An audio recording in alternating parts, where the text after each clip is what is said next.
Good morning everyone. Class 12 subject political science, world politics, chapter number 2, and of bipolarity, and the topics are: first topic what was Soviet system, and the second topic is Gorbachev and the decline of USSR. So firstly we will explain from the first topic, that is what was Soviet system. बेटा last chapter में हमने पढ़ा था कि जो second world war हुआ था उसके बाद में पूरा वर्ल्ड दो पावर्स के बीच में डिवाइड होना शुरू हो गया था, जिनमें से फर्स्ट था यूएसए और दूसरा था यूएसएसआर।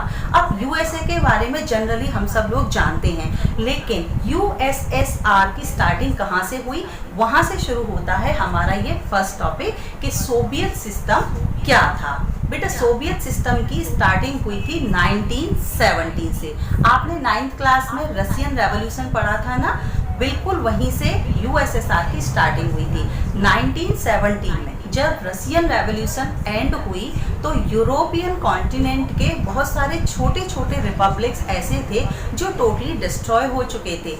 एक रिपब्लिक ऐसा था जिसका इकोनॉमी और देशों की इकोनॉमी की कंपेयर में थोड़ा सा मेंटेन था, दैट वाज रूस और रशिया।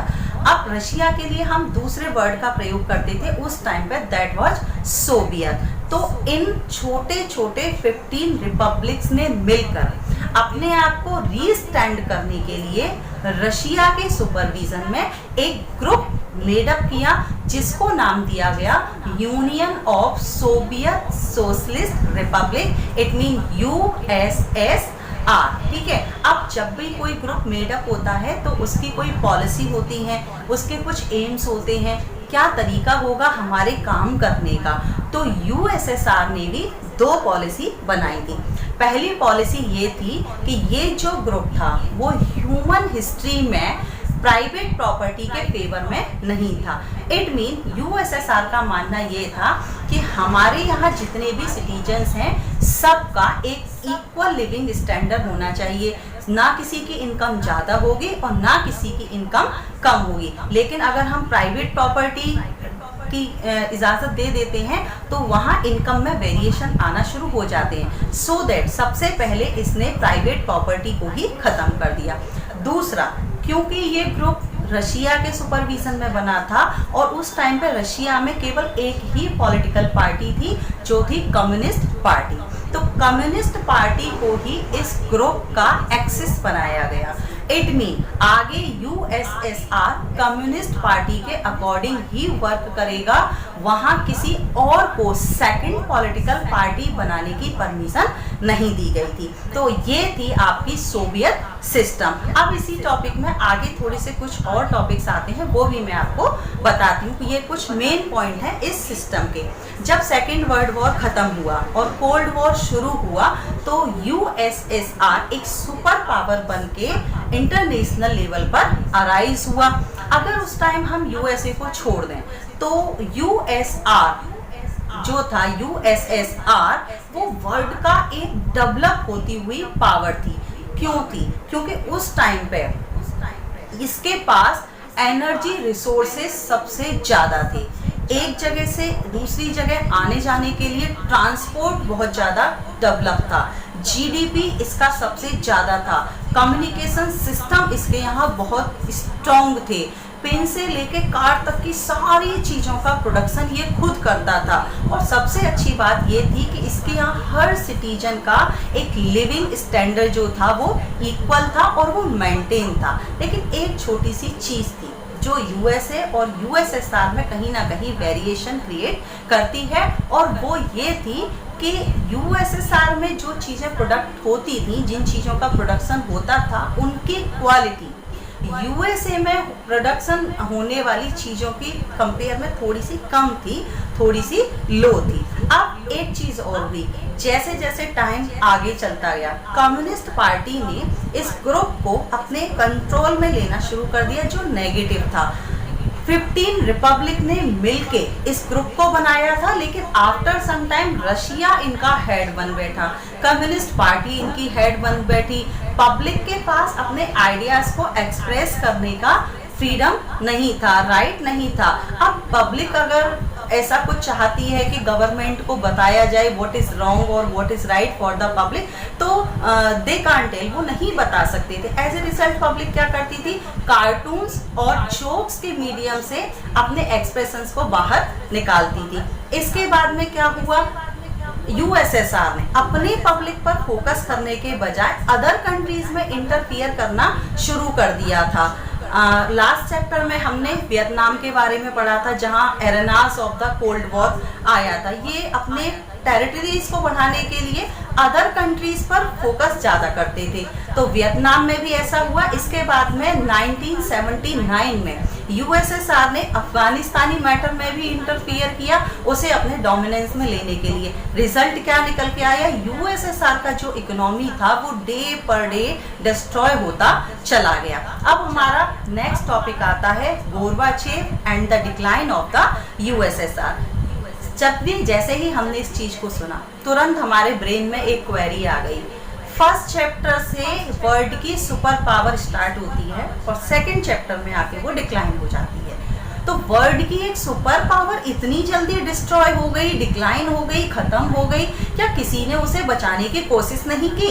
एग्जैक्टली, मिखाइल गोर्बाचेव, जो 1970 के लास्ट में या 1980 के डिकेड में कम्युनिस्ट पार्टी के चेयरपर्सन थे, उन्होंने इस सिस्टम को बचाने की कोशिश की थी। उन्होंने पब्लिक से ये प्रॉमिस किया कि आप पेशेंस के साथ काम लीजिए, आने वाले समय में जैसा आप चाहते हैं हम वैसा ही वर्क करेंगे। सबसे पहले हम प्राइवेट प्रॉपर्टी को परमिशन दे देंगे।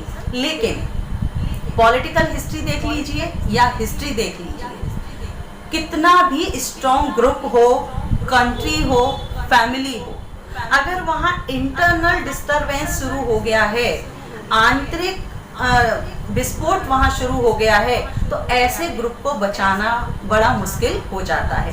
गोर्बाचेव के साथ भी यही हुआ। उन्होंने पब्लिक को समझाने की कोशिश की, लेकिन उनके अंडर में कम्युनिस्ट पार्टी के जो और लीडर थे वो इस चीज के फेवर में नहीं थे। उनका कहना था कि यूएसएसआर सिस्टम जैसे वर्क करता है आप वैसे ही करने दीजिए।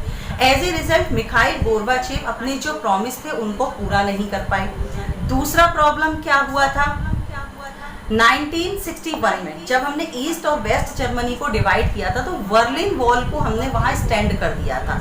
लेकिन शरारती सिटीजन्स ने 1989 में वहां एक होल बना दिया था। जब वहां होल हुआ तो ईस्ट जर्मनी को पता चल गया कि किस टाइप की लाइफ स्पेंड करते हैं वेस्ट जर्मनी के सिटीजन। जब उन्हें ये पता चला तो एहसास हुआ कि यूएसएसआर की जो लाइफ है वो वर्स्ट है, यहाँ हमें कोई भी राइट नहीं दिया गया है, हमें अब तक अंधेरे में रखा गया कि सोवियत सिस्टम ही बेस्ट सिस्टम है। लेकिन ऐसा नहीं था, यूएसए का जो सिस्टम था फॉर द सिटीजन्स बेस्ट था। तीसरा, 1991 के स्टार्टिंग में यूएसएसआर में एक छोटा सा मिलिट्री कप हुआ था। इट मीन कुछ समय के लिए कम्युनिस्ट पार्टी की जगह कुछ और लोगों ने पावर में आने की कोशिश की थी। ये बहुत छोटा सा पीरियड था, लेकिन इसी पीरियड में पब्लिक को एहसास हो चुका था फ्रीडम का, क्या चीज होती है स्वतंत्रता, लिबर्टी, किस तरीके से हम लोग उसे एंजॉय कर चुके हैं। और जब उन्हें ये पता चला तो फीलिंग ये आई कि अब वो यूएसएसआर वाले सिस्टम में वापस जाना नहीं चाहते थे। रशिया ने इस चीज को बहुत जल्दी फील कर लिया, रूस को एहसास हो गया कि अब पब्लिक को यूएसएसआर नाम के ग्रुप में रोकना too much typical. As a result सबसे पहले रूस के एक लीडर थे बोरिस येल्त्सिन, ये एक कॉमन सा इलेक्शन जीते थे रशिया में। इन्होंने इस चीज को हवा देना शुरू किया कि वाकई में यूएसएसआर को संभालना अब मुश्किल है। 1991 में सबसे पहले रशिया ने डिक्लेयर कर दिया कि मैं इस ग्रुप को लीव कर रहा हूँ।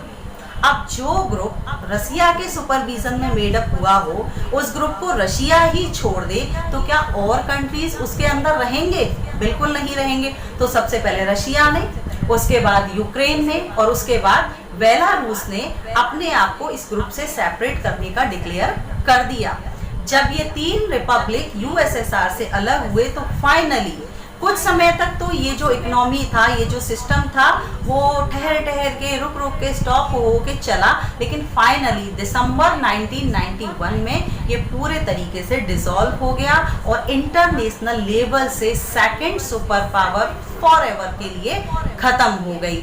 अब इसकी जगह रशिया को दे दी गई फिर दोबारा से, क्योंकि कंट्री जो थे, वो रिपब्लिक जो थे, वो इस ग्रुप से अलग तो हो गए थे, but they don't have any other option. जाना उन्हें रूस के सुपरविजन में ही था, लेकिन इस बार थोड़ा सा मैटर चेंज था। अब ये रूस के अकॉर्डिंग वर्क नहीं करेंगे, लेकिन रूस के साथ रहेंगे। क्लियर हो गया ना? आपने फैमिली को देखा है, रहते एक ही घर में हैं, लेकिन अलग अलग होते हैं, खाना अलग बने, किचन सेपरेट होती हैं, लिविंग रूम सेपरेट होते हैं, सेम वे रहेंगे तो ये रूस के साथ ही। लेकिन रूस क्या करता है, क्या नहीं करता है, हमें उससे कोई मतलब नहीं होगा। यूएनओ में जो रिस्पॉन्सिबिलिटी अब तक यूएसएसआर को मिली हुई थी, वो अब रशिया को दे दी।